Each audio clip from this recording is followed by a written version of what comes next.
When I throw open my curtains, do I say, I'm glad I live here?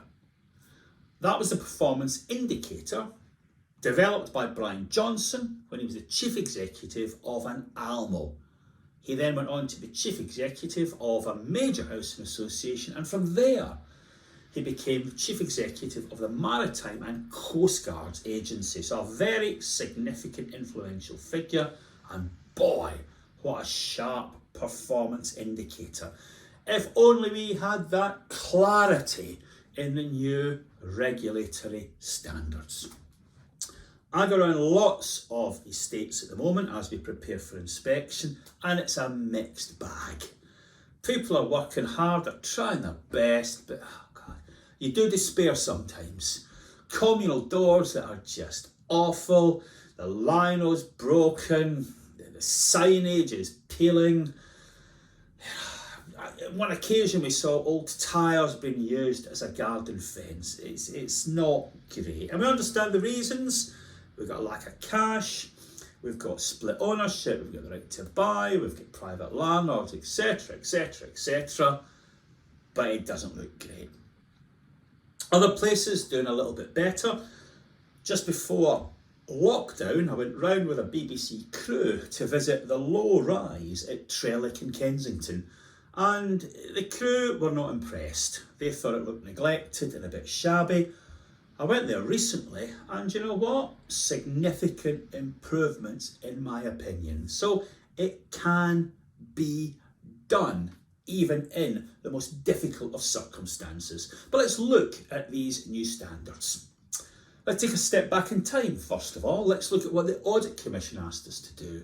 In their key lines of inquiry, they wanted landlords to strain every sinew to get the estates looking good, or excellent in their terminology, and that meant working with other landlords, private landlords, etc, etc, to pull together to make those estates look a place we would be proud to live in. I then read the new Code of Practice, and dearie me, it's quite a flat document. Yeah, it's maybe a realistic document, because the regulator understands the dwindling finances of associations. It understands the problems of split ownership. You know, you get leaseholders, freeholders, private landlords, right to buyers, etc, etc. It's very difficult to tie it all together. And the section of Code and Practice that covers things like cutting grass is so complicated. I pumped it through a readability checker, and it came out as extremely difficult to read.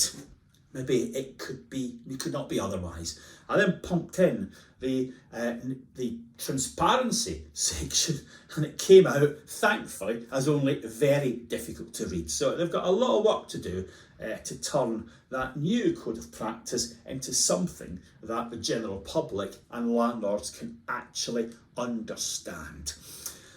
Folk are scratching their heads trying to grasp the difference between the Ombudsman and the regulator. They both run inspections. What's going on here? Now, let me try and help. This won't be perfect. The Housing Ombudsman bases his work on the reasonable expectations of a tenant. So if the lift's not working, the landlord's got to sort it out. Don't matter what it says in the lease or anything else, landlord's job to sort it out. For the regulator social housing, it's back to the strategic aims and legal obligations of the landlord. And if they can show it's nothing to do with them, then they get off scotch-free. The regulator has long said that the new form of inspection won't be like the old form. And that's absolutely true. The old form of inspection was all about the pursuit of excellence. The new form is all about the pursuit of bare compliance.